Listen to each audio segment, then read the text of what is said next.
Self-worth is how lovable and how capable you feel we are. Self-worth is like the quality of the relationship we have with ourselves.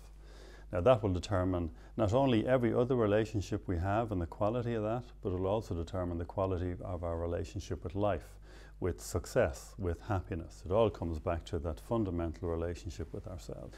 There are times when we're low. There are times when we have low self-worth. Perfectly normal and human. But the characteristics, though, of us when we have low self-worth is that we have poor habits, poor structure, poor discipline, poor routine, no direction. We're all over the place. We've kind of lost our shape and lost our structure. We struggle to see the point of anything. So we're just low pretty much in every sense imaginable. And then unfortunately low attracts low. So when you and I have low self-worth, a low sense of our worth and value, we tend to attract people who are of a similar level too. And that helps us to almost reinforce the position that we're in. However, when we've high self-worth, a high sense of our worth and value in a genuine way, well, we have fantastic habits, structure, discipline and routine. In fact, we've gone beyond discipline.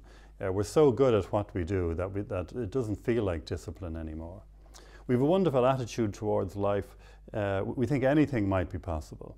And of course, high attracts high. So when you and I are genuinely high self-worth and a high valuable human being, we attract people like that too. Not only are we on the same wavelength, but you actually need somebody else with high self-worth to challenge you to go even further than you are at the moment. So there's still an edge in that relationship. When we're low and we're around other people who are low, there's no edge in that relationship. But when we're high and things are great, we're kind of up for a challenge too. The difficulty, however, with self-worth is that you can't give it to somebody else. You can't give somebody else a high level of worth and value. You can't give it to them. You can't do it for them. We can facilitate how they achieve that themselves, and I'm coming to that. But the really important point is you can't make somebody else feel good about themselves if they don't like themselves in the first place. What's the secret?